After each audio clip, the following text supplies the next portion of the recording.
I can see one tribe, one voice, one dream. I can hear a clarion call on the plateau. You are the plateau of the prophecy, the clock of Nigeria.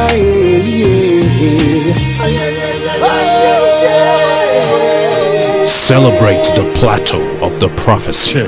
This message is from PRTVC, committed to you.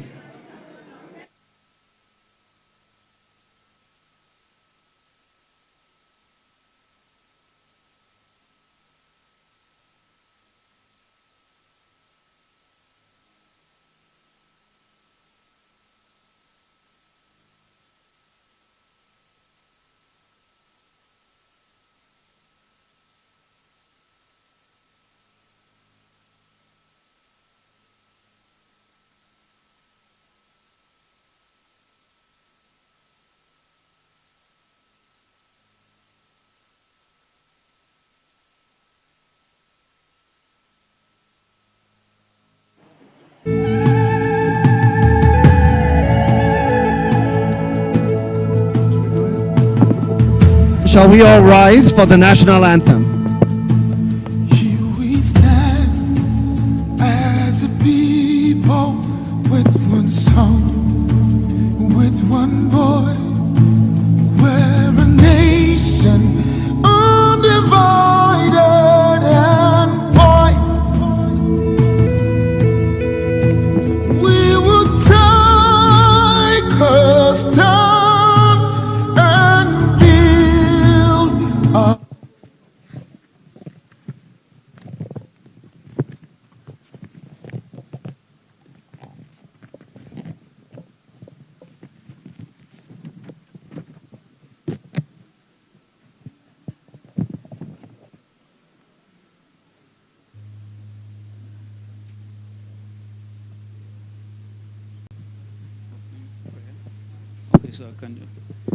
Okay, so we're going to say the opening prayer, and it's going to be the second verse of the national anthem. So please, if you don't mind, be on your feet.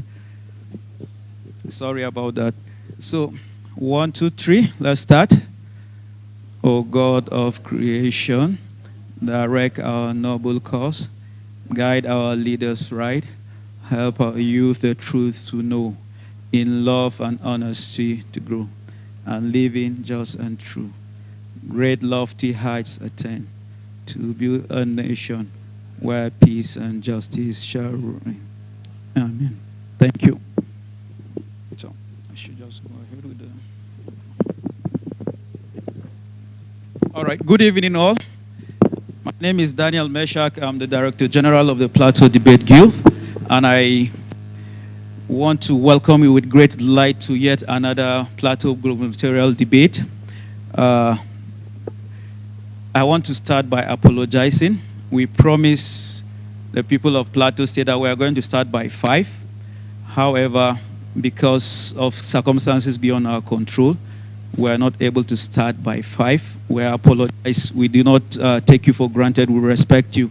Things are just beyond our control. However, we're starting now, and I will, before I read my welcome remark, I want us all to observe a moment of silence because we lost one of our members, Mr. Davison Lar, and today is his burial. And he has been a very committed member of this group. So I will beg your indulgence that you be on your feet so that we observe a moment of silence.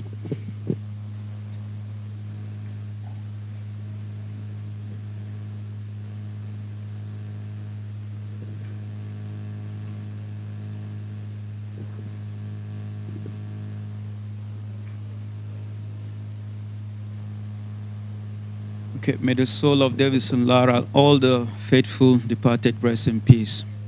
Thank you very much. You may have your seat.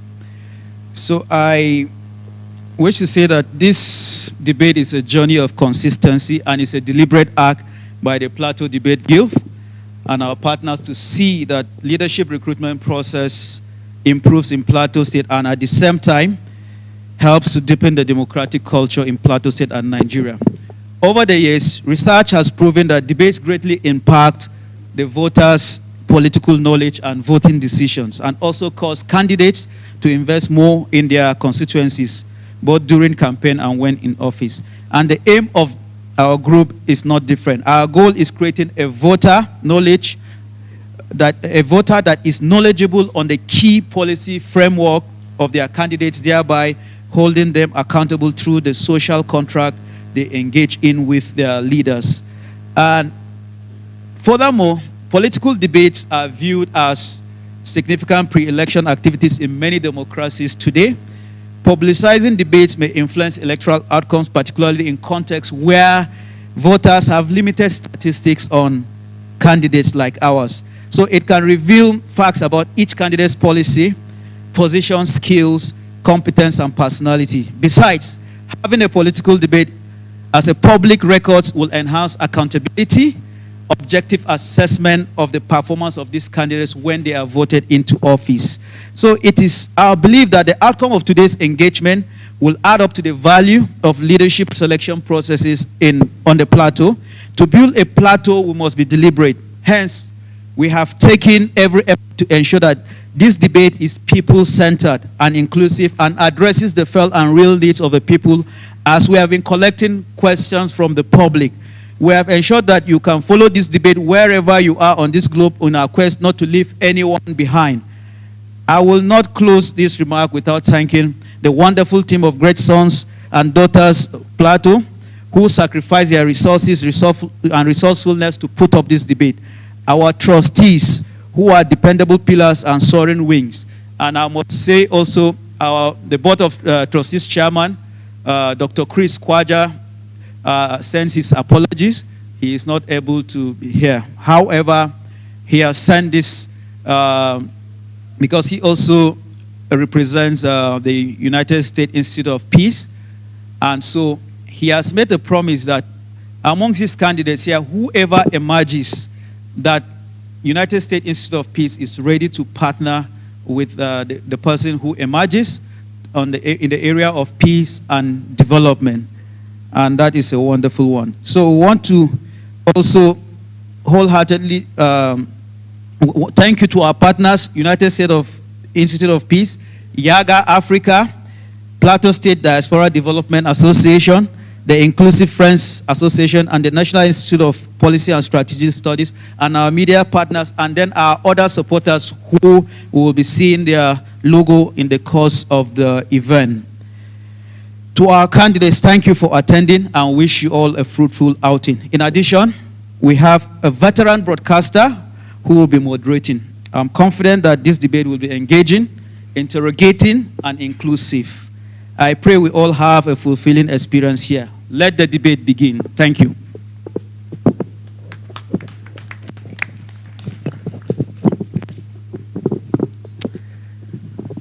Thank you very much, and welcome to the 2023 Plateau Gubernatorial Debate.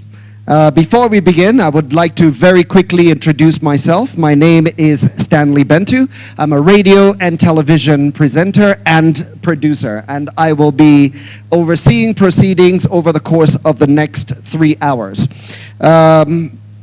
Before we begin, I would just like to very quickly thank all of our partners that helped support the Plateau Debate Guild in making today a possibility.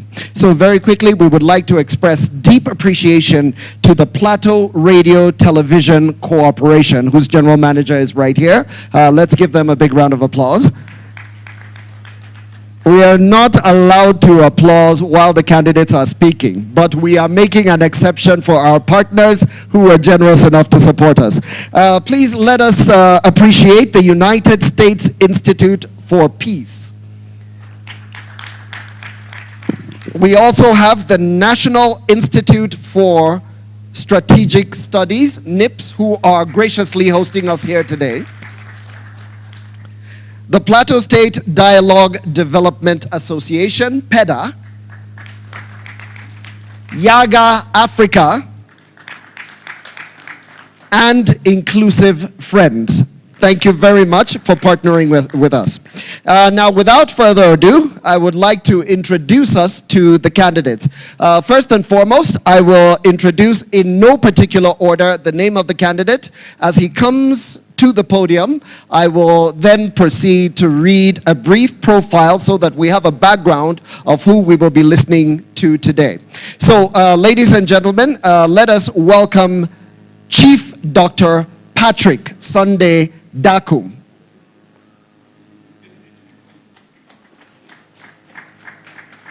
Chief Dr. Patrick Sunday Dakum. He's the flag bearer of the Labour Party.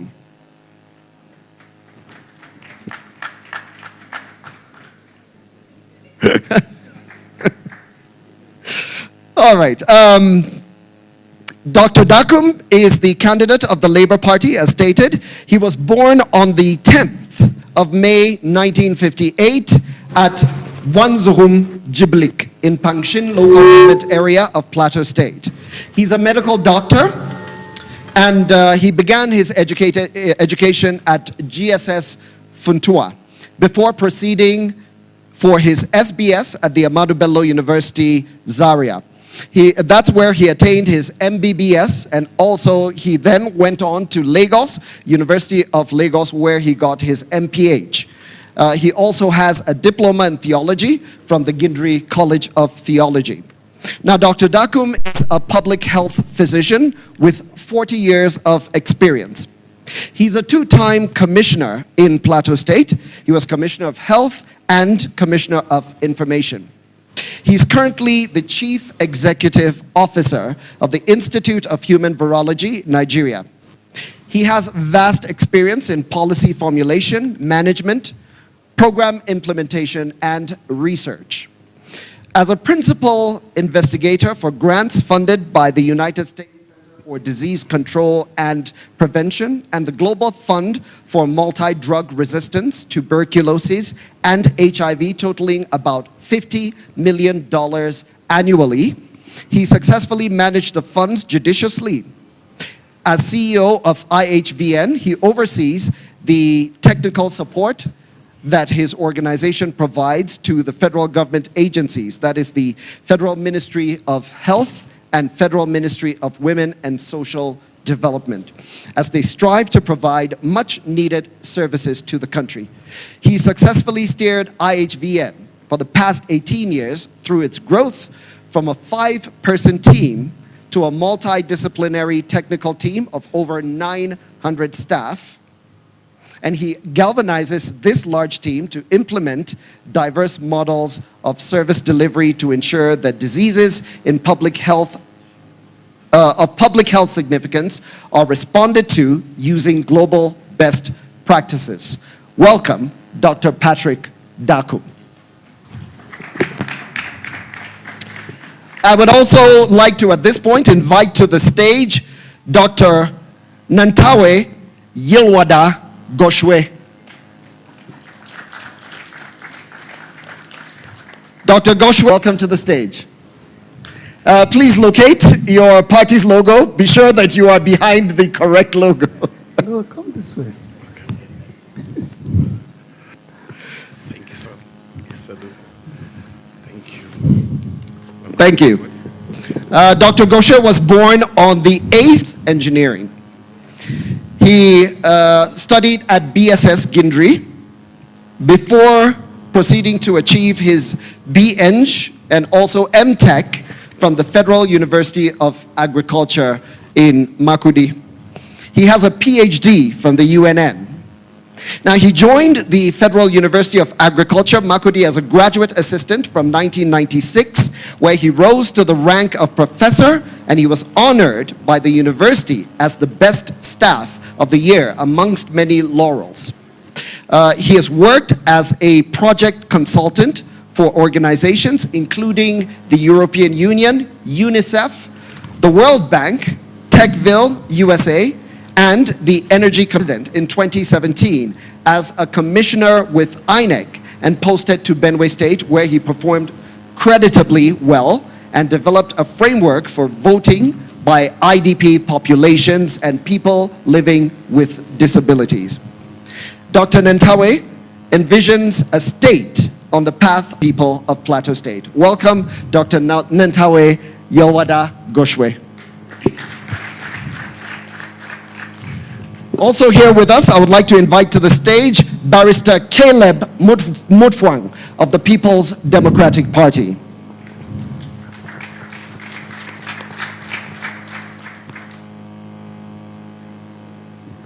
Dr. Mutfwang? Barrister Mutfwang, apologies.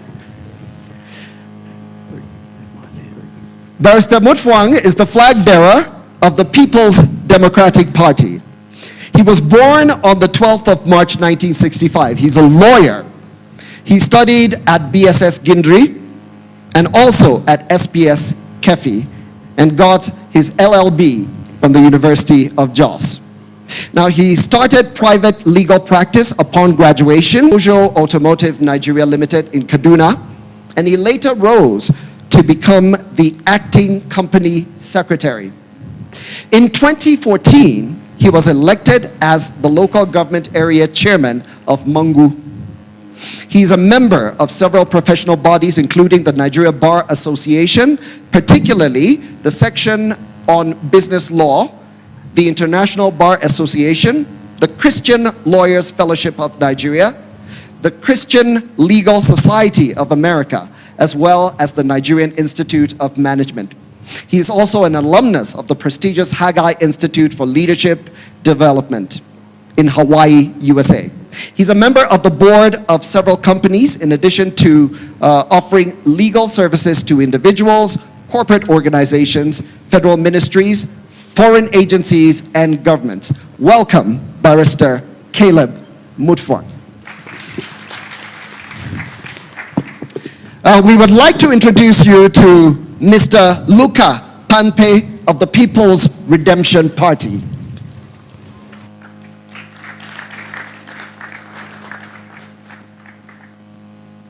Mr. Luka Panpe was born on the 18th of June 1974. He's a lecturer at the Plateau State Polytechnic.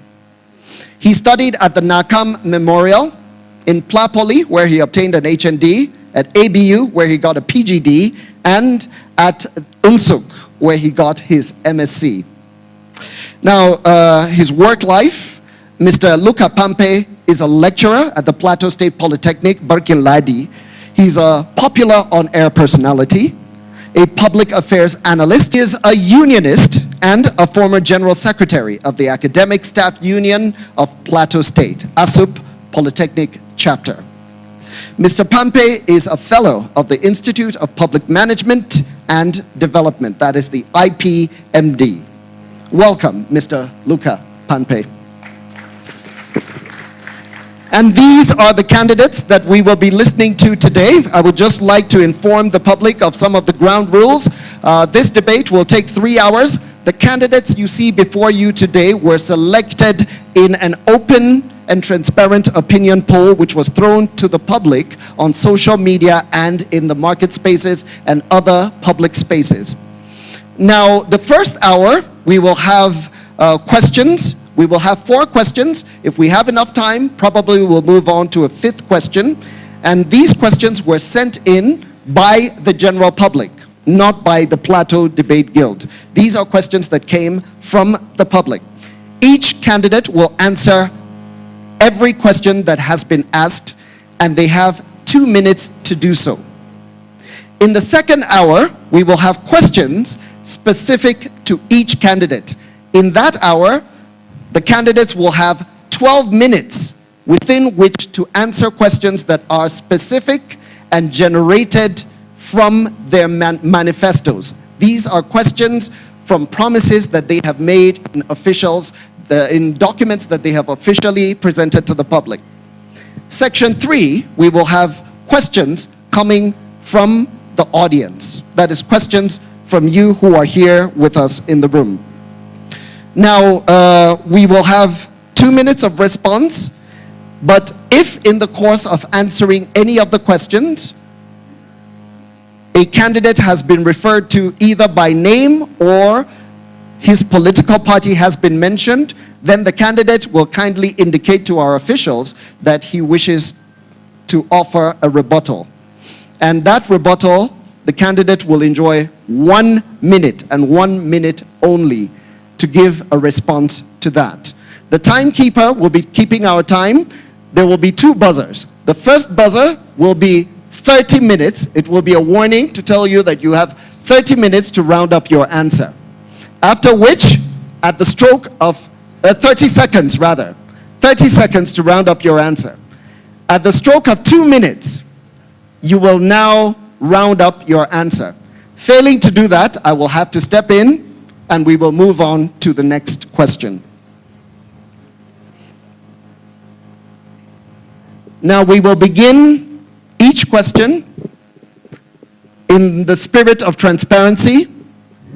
Every question asked will be answered by a different candidate to start with. So if our first question is answered in the first instant by the candidate of the APC, the next one will be answered first by the candidate of the PDP, or the APC, the APC, and then the Labour Party, and the PDP, and then the PRP. So that every candidate will have the opportunity to be the first to answer a question among the 4 that we will be asking. Are the rules understood? Okay. So we will now proceed to our first set of questions, which were provided by the general public.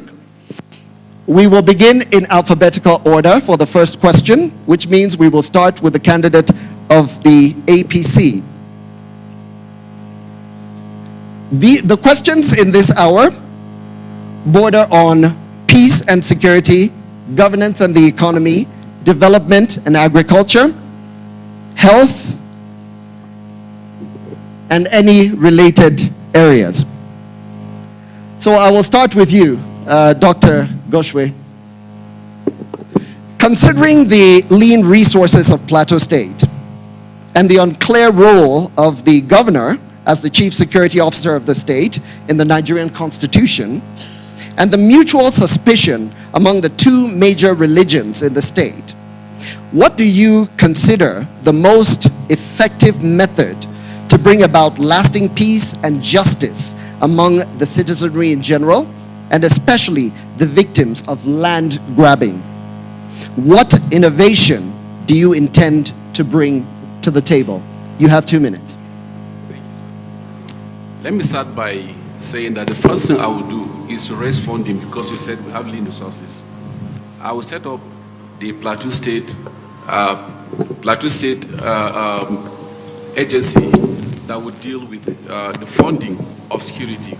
And that institution will be the Plateau State institution that will raise funding from all the agencies, government contracts, local government contracts, state contracts, and the federal contract resident in the state.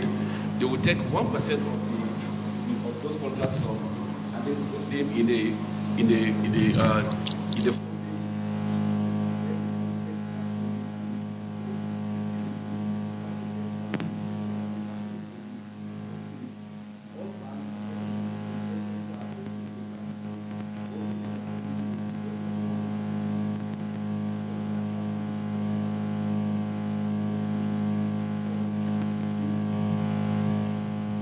Okay. I've been distracted. Please go ahead. Should I continue? Please continue. Okay. We will try to make amends. Okay, make a minute. Okay.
elections.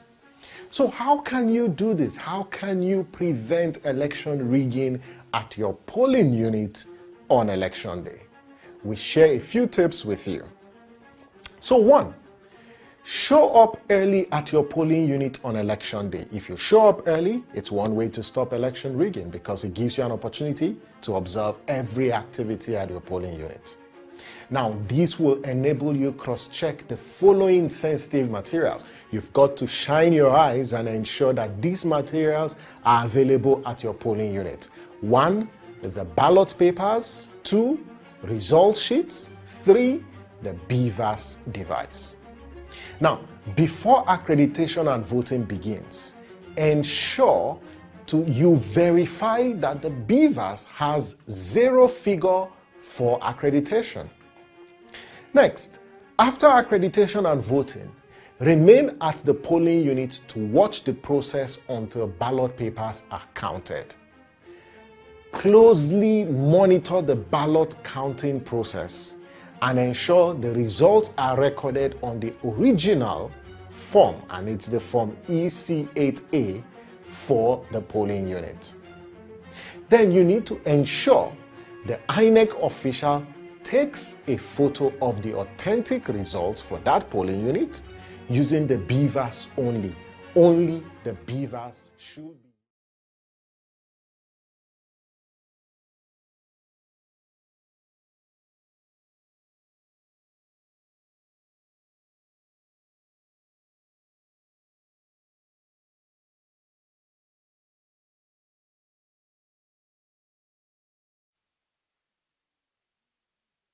The state, the unclear role of the governor as the chief security officer of the state in the Nigerian constitution, and the mutual suspicion of the 2 major religions in Plateau State, what do you consider to be the most effective method to bring about lasting peace and justice among the citizenry generally, and especially the victims of land grabbing? And what innovations do you intend to bring to the table? 2 minutes. Okay, let me start. Like I said, we'll start with building institutions. And the first institution we need to build is that the institution will raise funding for security in the state. I will set up the first bill I will send to the House of Assembly will be the Security Trust Fund for the state that will raise 1% of the contract at the local government, state, and all federal project resting in the state. Other industries will contribute to the Security Trust Fund. That contract, that trust fund will raise enough funding like what has been demonstrated in Lagos, which is a good model for us also learn from. I'll use that to ensure that we have enough funding for security in the state. That will be an independent source managed as a trust fund, not by government. Secondly, I will get the religious leaders, both the Christian and Muslim religious leaders, get traditional rulers, get PDAN as non-executive board members of the Peace Building Agency. That will ensure that all the crises we have due to religious crisis and mutual suspicion are addressed at the level of the agency. That will reduce conflict in the local government because that will cascade down to local government. So leaders as non-executive directors, that will give them room for issues that has to do with security challenges at that level are actually restored and cornered and tackled before they escalated. Thirdly, I also ensure that I bring in technology. Technology here is because most people are going to kill people in the rural communities use night vision devices.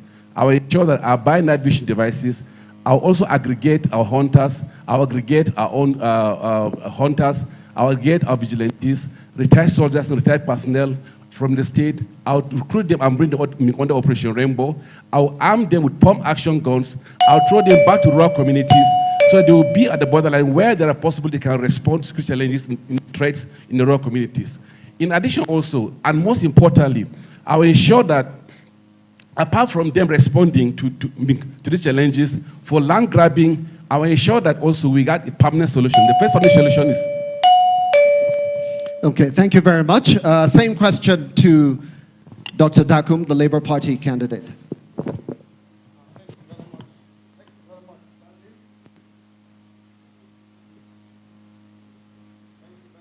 And all the audience.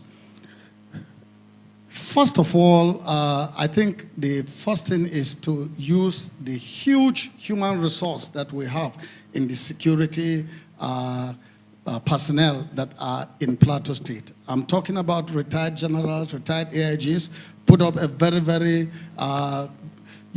strategic committee that will review all that is there in terms of the architecture of security here on the Plateau. For us in the Labour Party, most of our agenda revolves around the community.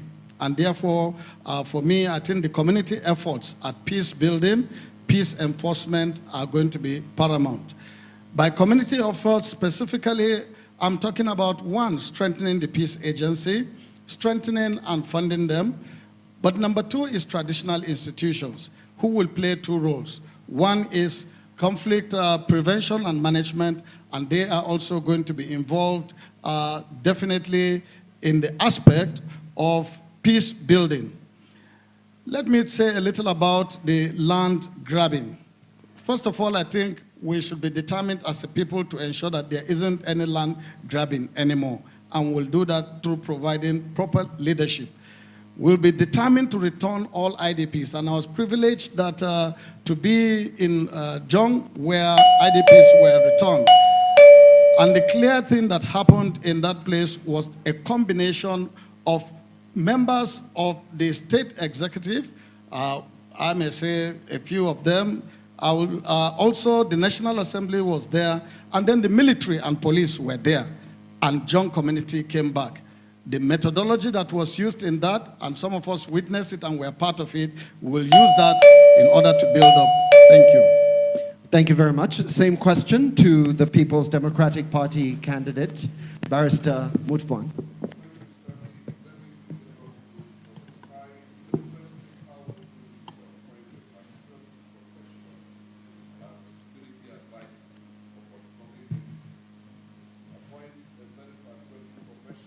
Security advisor to coordinate the security network. With him or her on board, will coordinate and supervise existing structures and personnel, the police system. I'm coming in with the mindset of a newly appointed coach of a team facing relegation. You don't have time to recruit new players, so you have to make sure that the existing players perform optimally. We would go on to revamp community structures for dispute resolution and conflict management. Traditionally, a lot of those issues are not in our hands, necessary to ensure that our people are returned to their ancestral lands. Thank you. Thank you very much. Mr. Pampe. Thank you very much, Stanley. The first and foremost is leadership. In every system, if leadership is missing, like Chinua Achebe will say, then all things will fall apart. Being somebody who contributed significantly towards the establishment of the peace-building agency, as a former ad hoc consultant to the Plateau State House of Assembly on conflict in 12 local governments, I have a clear understanding of some of the rudiments, causes of these crises that we have here and there. And since the issues are also about land grabbing, we're looking at three levels of this security. One is to safeguard our borders. The second aspect is to address our insecurity within the hinterland.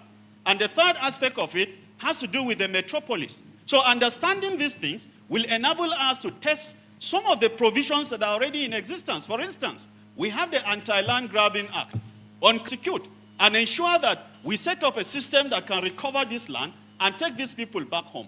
Secondly, the issue of the peace-building agency. I have also studied the act that was signed in January of 2016 by His Excellency the Governor of Plateau State. Section 2, Section 8, and Section 9 of that particular act does not also give that particular peace-building agency the teeth to be able to bite in terms of coordinating dialogue and peace-building activities within the state. We're going to review and amend that particular law, but most importantly, we're bringing leadership on the table. And since the question also includes the questions of finance and justice, justice is the meat of stability and peace in every society. There is no finance that can ever be enough for any government. It's about how leadership is able to be transparent, is able to be accountable, is able to be judicious, and is able to enhance that the wastages that are also taken away, the chunk of our budgets are also reduced, so that we'll have enough fund to be able to execute our security Thank you strategy. very much. We will now move on to the next question, and this one is connected to the first to answer this question will be the candidate of the Labour Party. From then on, we'll move to the People's Democratic Party, the People's Redemption Party, and then the All Progressives Congress. And this is the question. Finance is at the center of executing government policies and plans, programs, as well as projects. Now, according to the latest report of the Auditor General for Plateau State for the 2021 fiscal year, out of spent 27.3 billion naira on personnel costs and 20.7 billion on overhead costs, for a total of 48 billion naira. Now, this is more than twice the state's IGR for 2021. As governor, what would be your IGR target, and how do you intend to achieve this? Dr. Dakum, you have 2 minutes. Thank you very much. Let me start by saying that the statistics that you have reeled out leaves one issue out, and that's the issue of the debt burden. Out of the IGR that you have mentioned and out of the Federation account, almost 65% goes out the window, or it's taken away as part of debt servicing. It means that we have very little to start with. I think the first thing is to block loopholes. By blocking loopholes, we are going to be able to raise the revenue base by about 30 to 40% in the first 1 year.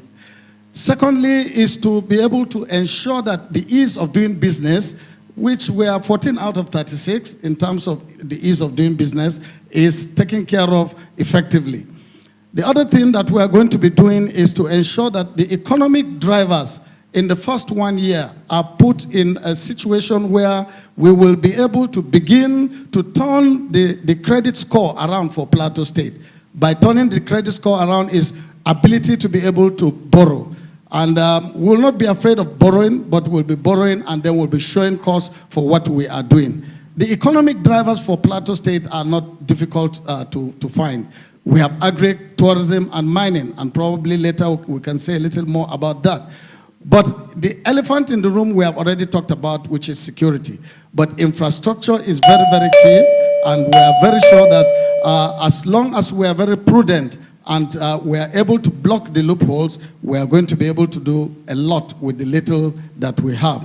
So I believe that the economy of the state has a lot of redundant industries that we can reactivate. And I will not have the time to go through all of them, but we also intend to ensure that the private sector is properly harnessed by ensuring that the ease of doing business is properly laid out for them. Okay. Thank you very much. Thank you very much. A very quick announcement. With the candidates, just as you answer your question, look to the camera in the middle of the room, so that our audience out there can really connect with you. Thank you very much. Thank you. The lights are blinding though, so it's difficult to keep your eyes consistently in that direction. But quickly on the economy, you talked about the issue of internally generated revenue. It's not rocket science. I believe that the first thing we will need to do upon being sworn in is to put the right businesses on the plateau, both in the formal and informal sectors, because if you do not create wealth, you cannot generate revenue. And so we'll be knocking on the doors of places like banking industry. There are provisions within the CBA framework that our people have not had access to because the government has not played the right kind of advocacy. We'll be taking the bull by the horn. And of course, once we start doing that, we'll be able to capture more businesses within the tax net.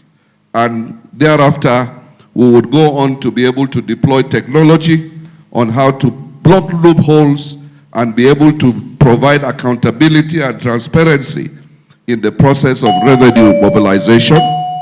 Then we will be looking for how to restructure the debts that we have accumulated over the years so that our lending profile can be raised. We can bring back investor confidence in the state government.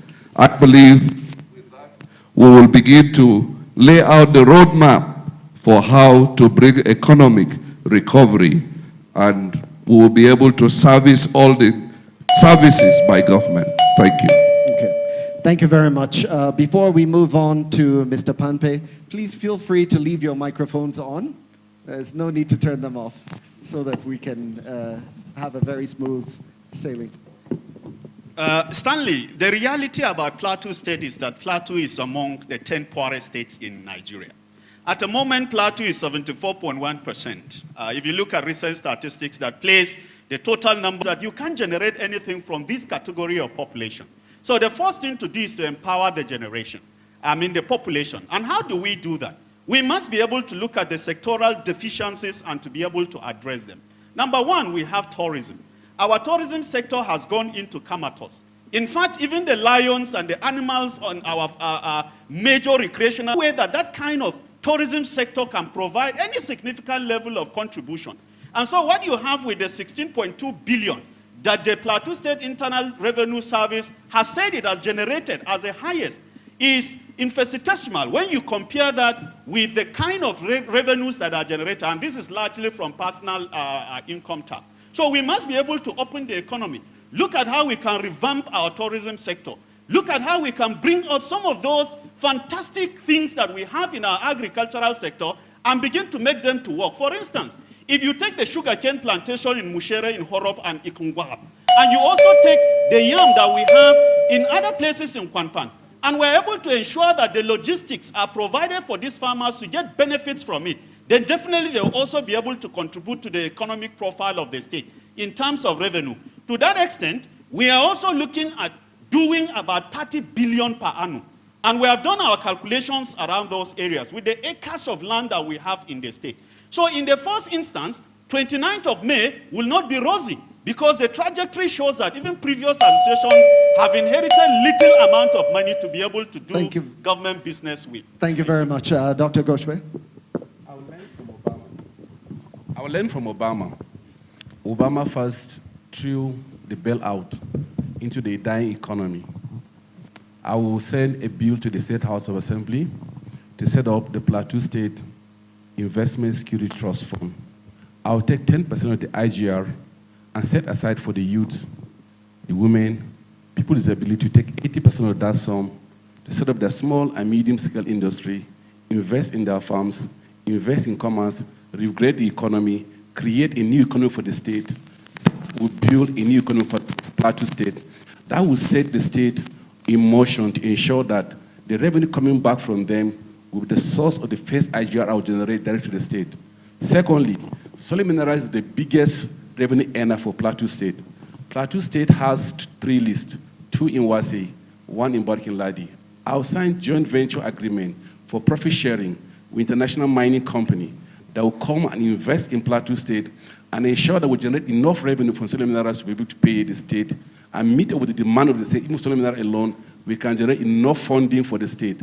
Thirdly, I will ensure also that we have electricity because our biggest asset. One, we would have developed sufficient capacity to develop the capacity for irrigation so that we could be able to expand the farming season beyond the rainy season. And thereafter, we will also be able to look at how to introduce other forms of agriculture, animal husbandry, fisheries, that will be able to improve on the productive base of our farmers. By the 4th year, we would have consolidated on these steps that we have taken to ensure that actually by that time, our farmers are in a position to be able to generate sufficient wealth and to generate food security for the people of Plateau State. I will be looking at the possibilities of using the inland port in Haipang to begin to look at the possibilities of agricultural products. these steps, we would have revived the ASTC, we would have also revived the PADP and other agricultural programs. All right. Thank you very much. Mr. Pante. Three things, Mr. Stanley. The first and foremost is security. You don't expect any farmer to produce anything relevant with the insecurity that we have. There are quite a number of people who are victims to animal rustling.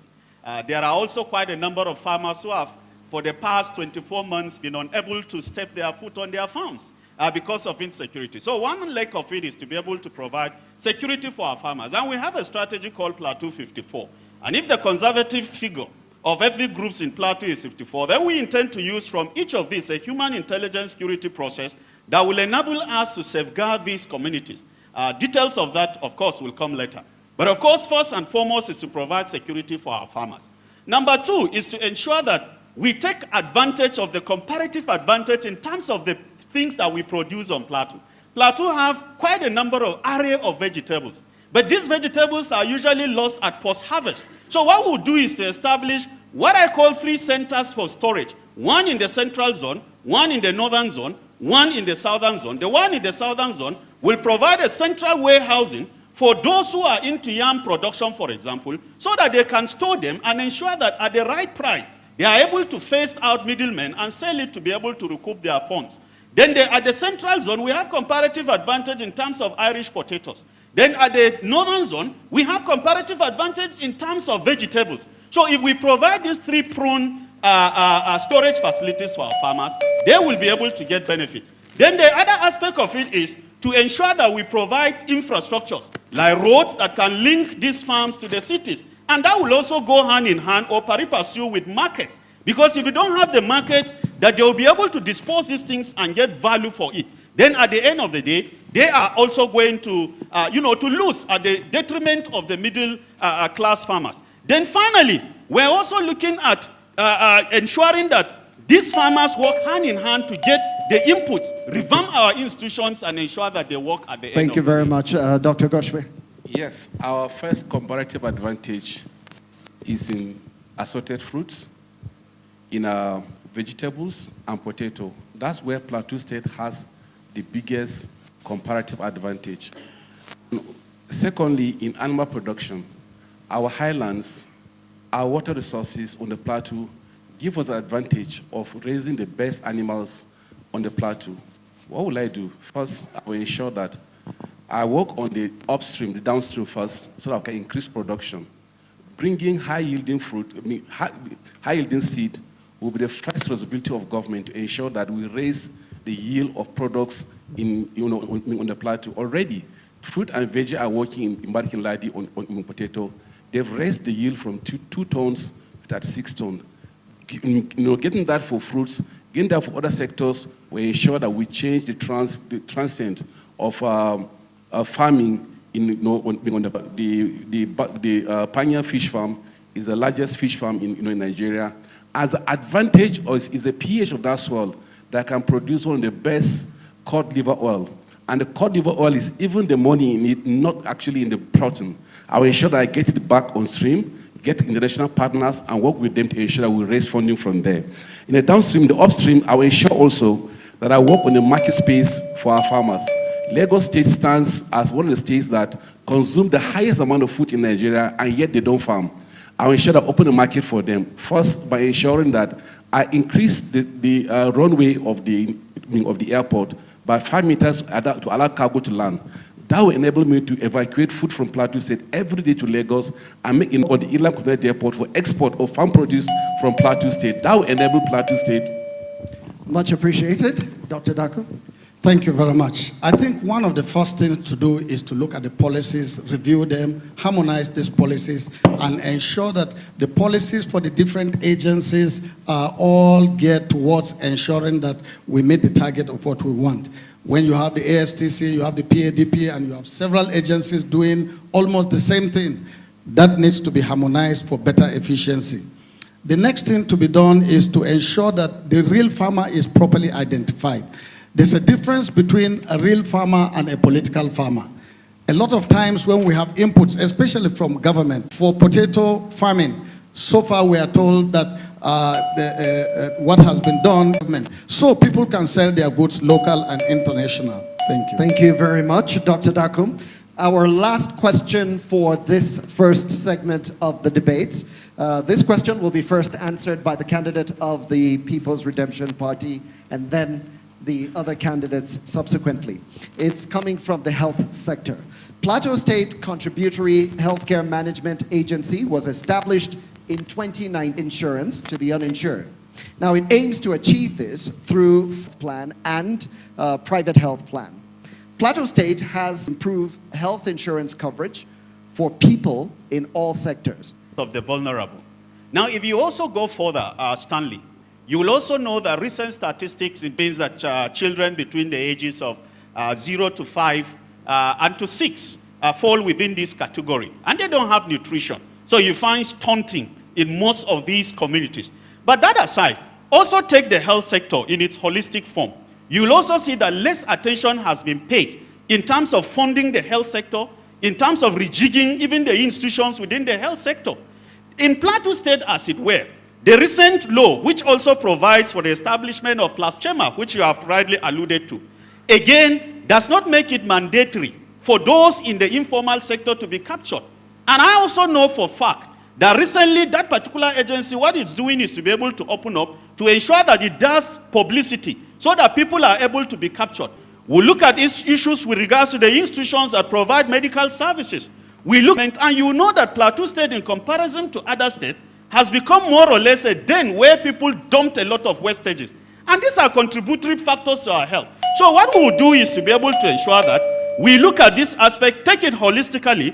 The doctors on the plateau are not in issues holistically. You will not be able to isolate just the issue of health insurance as a way of addressing the collective problems that are associated with the health sector. Dr. Goshua. For me, the first thing we need to do is to get the unorganized sector. For now, they are the people that are paramount, not part of the health scheme. I'll get them organized by first getting the database of Plateau State indigents, liaising with the national identity, and get the data of Plateau indigents, use the informal sector that we have, which are unorganized, organize them to be part and parcel of the database. I ensure that using the database, I will lower the scheme, the cost of them accessing the social health scheme. That will bring people who are now out of the scheme to be part of the scheme. And that will integrate and expand the access of health to people on the plateau. 2, I work on the primary health care along with the local government chairman, because primary health care is in the local government. I work with the local government chairman to ensure that we improve the quality of services, manpower. I'll support and supplement services that are made at primary health care to reinforce the health facilities at the primary health care, so that basic check, tests, and everything can be done at primary health care to decongest secondary and tertiary institutions of our health system. That will give them access, because nearer to them, manpower provision, equipment provision will ensure that we provide better services at that level. I'll also work on the secondary health care, but ensuring that we have one secondary health care center at each senatorial zone. They'll provide them with manpower, facility, and everything that you require to ensure that we get effective services and decongest the secondary health care into those zones. Then the fourth thing I would do is also increase funding. And funding here, apart from funding from government, I work with international partners. Being somebody who has with so many international partners, I'll attract international funding to ensure that we supplement those funding and increase funding for health through funding for international partners. Lastly, I work with the manpower, because without the manpower, you can't be talking about healthcare. Retraining and training of manpower. Dr. Dakum. Thank you very much.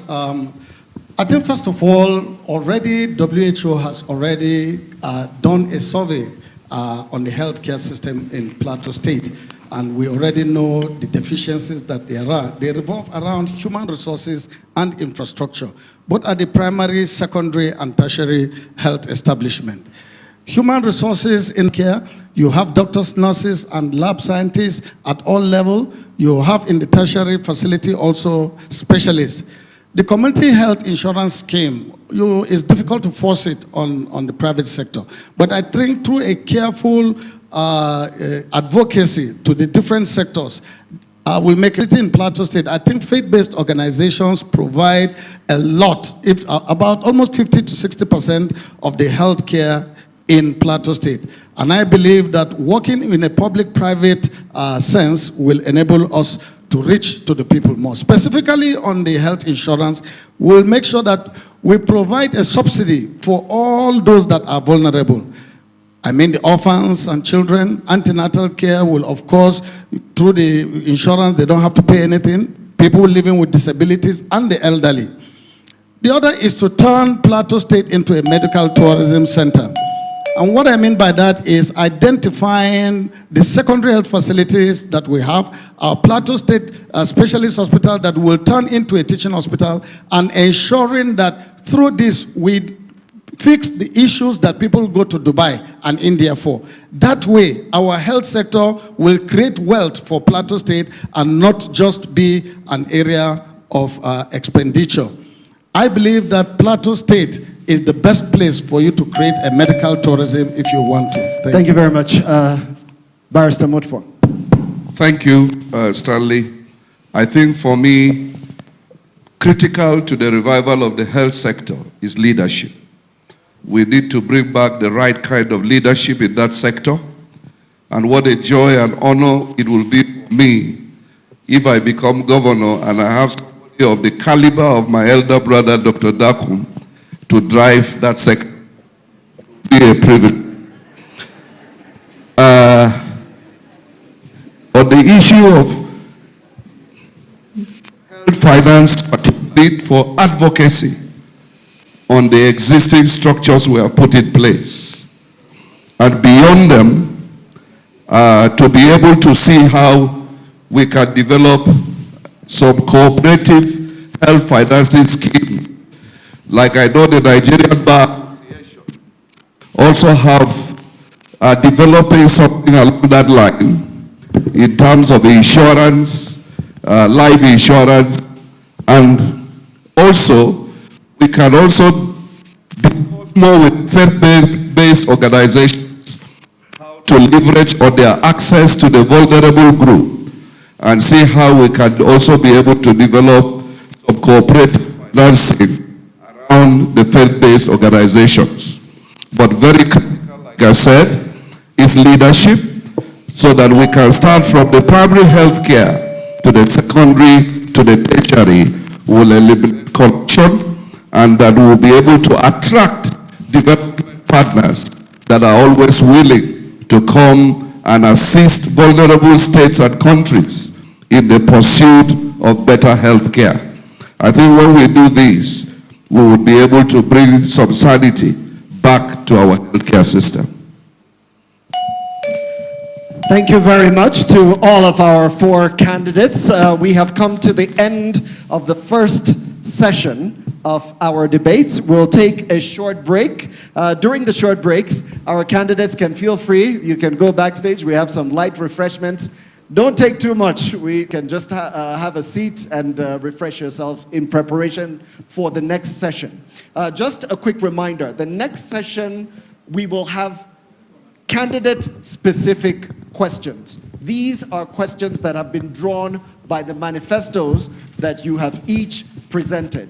And each candidate will have 12 minutes within which to answer some of these questions. After that, we'll have our final hour.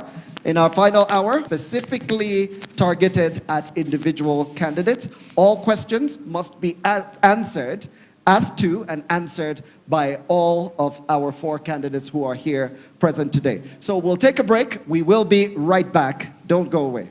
Elections.